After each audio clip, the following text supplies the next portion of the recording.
खबर हमीरपुर से है, जहां सपा अध्यक्ष अखिलेश यादव पहुंचे हमीरपुर। पूर्व विधानसभा प्रत्याशी चंद्रावती वर्मा आवास में होगी बैठक। सपा के पदाधिकारी व कार्यकर्ताओं ने जोरदार किया स्वागत। हमीरपुर महोबा सांसद अजेंद्र राजपूत के आवास के लिए करेंगे प्रस्थान। सांसद के नवविवाहित पुत्र और बहू को देंगे आशीर्वाद। सपा अध्यक्ष के आगमन पर सपाइयों में खुशी का माहौल। हमीरपुर से ब्यूरो रिपोर्ट।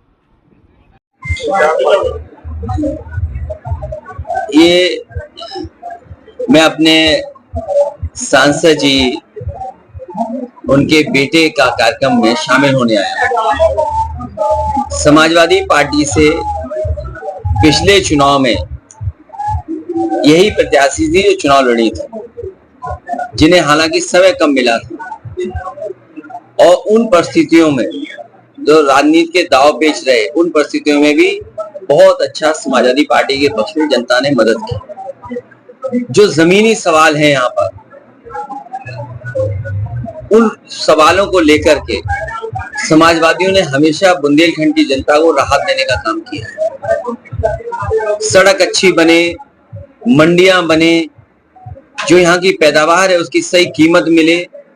और मुझे याद होगा, अब में से साथियों को ये इस बात का पता होगा कि जब सरकार का समय आखिरी आ गया था तो तेलंगाना के मुख्यमंत्री जी उस समय गांव-गांव नल लगाने की व्यवस्था कर रहे थे। वही योजना हम लोगों ने यहां आकर के शुरू की थी, जो आज पाइप वाटर सप्लाई योजना चल रही है। घर घर नल पहुंचाने की, घर घर जल पहुंचाने की स्कीम चल रही है। आपको याद होगा, सबसे पहले इसी यहीं के डैम जो बगल में है, वहां से पानी ला करके राट तक पाइप वाटर सप्लाई की योजना बनी थी। वो शुरू हो गई होती तो न केवल राट कस्बे को बल्कि रास्ते में जितने भी गांव पड़ते सभी को शुद्ध अच्छा पानी पीने का मिल जाता। ललितपुर में बिजली का बड़ा कारखाना, अभी तक तो जो बिजली के कारखाने लगते थे वो सोनभद्र या अन्य जगह पर लगते थे। समाजवादी सरकार आने के बाद बुंदेलखंड को सबसे बड़ा बिजली का कारखाना मिला जो कोयले से बिजली बनाते। वहीं सबसे पहले सोलर पॉलिसी लेकर के आए, सोलर एनर्जी के लिए, जिसकी वजह से आपने देखा होगा कि जगह जगह पर बुंदेलखंड में सोलर प्लांट लगने लगे। जो शुरुआत समाजवादी पार्टी ने की थी उसकी वजह से बड़े पैमाने पर प्लांट लगे।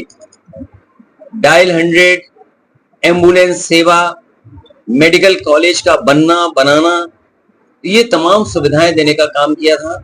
और आज भी किसी घर में जो समाजवादी पार्टी का लैपटॉप रहा होगा वो आज भी चल रहा होगा, आज भी सुरक्षित होगा।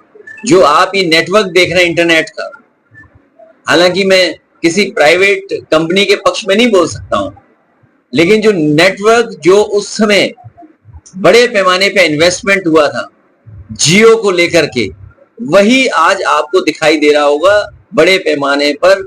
उसी इन्वेस्टमेंट की वजह से आपका इंटरनेट भी चल रहा है। आसपास के जिलों में जो विकास दिखाई दे रहा है वो गति अब नहीं दिखाई दे रही है। बुंदेलखंड एक्सप्रेसवे इस इलाके के लिए सबसे बड़े पैसे का बना हुआ एक्सप्रेसवे है, लेकिन जिस तरह बनना चाहिए था और प्रधानमंत्री जी के उद्घाटन के बाद जिस तरीके से उसका और मेंटेनेंस होना चाहिए था वो अब दिखाई नहीं देता है। जैसे जहां पर प्रधानमंत्री जी ने उद्घाटन किया था उस जगह पर कुछ नहीं बचा, कोई निशानी भी नहीं दिखाई दे रही है। अगर आप जाएं उस जगह पर जहां बड़े बड़े टेंट लगे थे, बड़े बड़े हेलीकॉप्टर उतरे थे, बड़ी रौनक पैदा हो गई थी, लेकिन उद्घाटन के बाद आज जब हम पीछे मुड़ करके देखते हैं तो कोई निशानी भी नहीं है।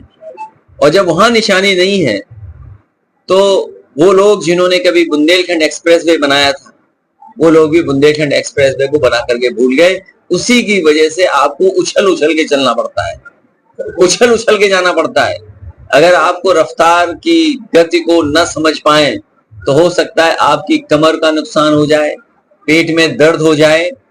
सच्चाई ये है, समाजवादी सरकार झांसी से सिद्धार्थनगर को जोड़ना चाहती थी, झांसी इधर सिद्धार्थनगर उधर, क्योंकि मुख्यमंत्री जी पहली बार आए थे झांसी। वो ये कह गए कि हम झांसी को दिल्ली से जोड़ेंगे।